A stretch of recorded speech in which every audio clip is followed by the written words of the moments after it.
राजस्थान के जयपुर से एक चौंकाने वाली खबर सामने आई। यहां टैक्सी में बैग छोड़कर लापता हुए 2 जापानी पर्यटक आखिरकार अपने देश पहुंच गए। करीब 70 घंटे तक पुलिस उनकी तलाश में जुटी रही, लेकिन बाद में पता चला कि दोनों बिना किसी सूचना के दिल्ली से टोक्यो रवाना हो चुके थे। रिपोर्ट देखिए।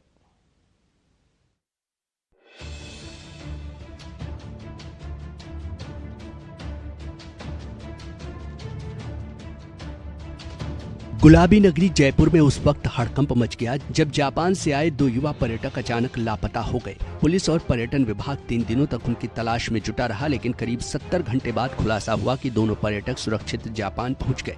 डीसीपी साउथ के मुताबिक दोनों पर्यटक 8 फरवरी को दिल्ली एयरपोर्ट से टोक्यो के लिए रवाना हुए थे। इसकी पुष्टि के बाद पुलिस ने राहत की सांस ली।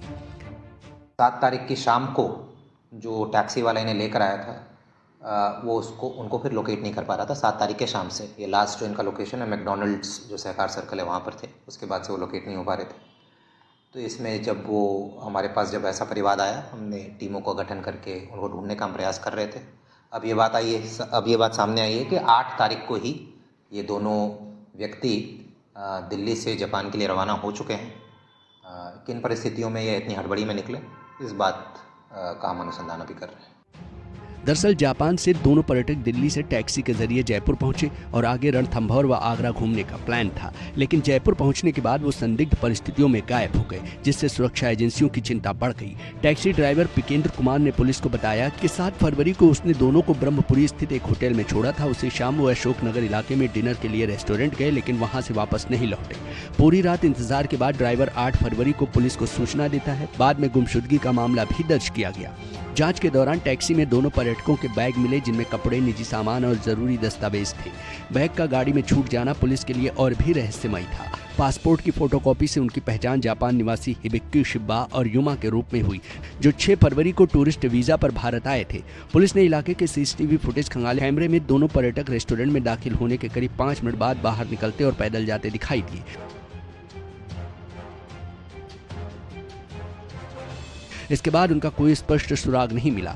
Mobile location, call details, hotel booking और ट्रैवल रिकॉर्ड खंगालने के बाद आखिरकार पता चला कि दोनों जापान पहुंच गए हैं। पर्यटन विभाग और विदेशी दूतावास से संपर्क कर इसकी आधिकारिक पुष्टि भी कर ली गई और पर्यटकों के सुरक्षित होने से पुलिस ने राहत की सांस भी ली। लेकिन बिना सूचना यात्रा बदलने की इस घटना ने सुरक्षा और समन्वय व्यवस्था पर सवाल जरूर खड़े कर दिए हैं। जयपुर से केजे श्रीवत्सन, न्यूज 24।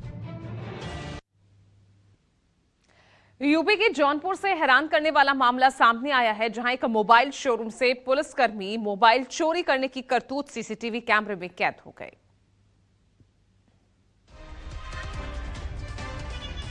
जौनपुर में खाकी शर्मसार शोरूम में मोबाइल खरीदने गए 2 पुलिसकर्मियों ने ही उड़ाया कीमती फोन। चोरी की वारदात सीसीटीवी में हुई कैद। मामले की जांच शुरू।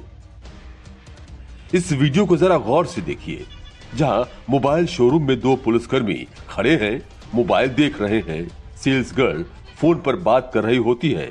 दोनों पुलिसकर्मी फोन देखते रहते हैं। थोड़ी देर के बाद दोनों मोबाइल शॉप से चले जाते हैं। दरअसल जौनपुर के लाइन बाजार थाना क्षेत्र में एक मोबाइल शोरूम पर 2 पुलिसकर्मी फोन खरीदने के लिए गए। मोबाइल शॉप पर पहुंचकर पुलिस वालों ने शोरूम मालिक से सबसे महंगा फोन दिखाने के लिए कहा। आरोप है कि फोन देखने के दौरान ही एक पुलिस वाले ने जेब से अपना फोन निकालकर शोरूम के नए फोन से बदल लिया। ये कांड करने के बाद दोनों पुलिसकर्मी एक दूसरे को देखकर मुस्कुराने लगे। कुछ देर बातचीत करने के बाद बिना कोई फोन खरीदे दोनों शोरूम से निकल गए। कुछ घंटे बाद शोरूम मालिक जब फोन खोजता है तो उसे वो नहीं मिलता है। फिर सीसीटीवी फुटेज की जांच की जाती है। सीसीटीवी फुटेज देख चोरी की बात सामने आती है। सीसीटीवी फुटेज से इस बात की तस्दीक होती है कि फोन चुराने वाले दोनों शख्स जौनपुर पुलिस में तैनात हैं। जौनपुर पुलिस पर ऐसा आरोप लगा है जिसे जानने के बाद हर कोई यही कह रहा है, ऐसा भी हो सकता है क्या? क्योंकि जौनपुर में 2 पुलिसकर्मियों ने ही शोरूम से ही मोबाइल फोन चुरा लिया। जिनके कंधों पर कानून की जिम्मेदारी है, वही कानून की धज्जियां उड़ा रहे हैं। सरेआम मोबाइल की चोरी करने का उन पर आरोप लगा है, तो अब पुलिस पर सवाल उठना लाजमी हो जाता है। आखिर भरोसा करें तो किस पर? फिलहाल पूरे मामले की जांच चल रही है। Bureau report, news 24।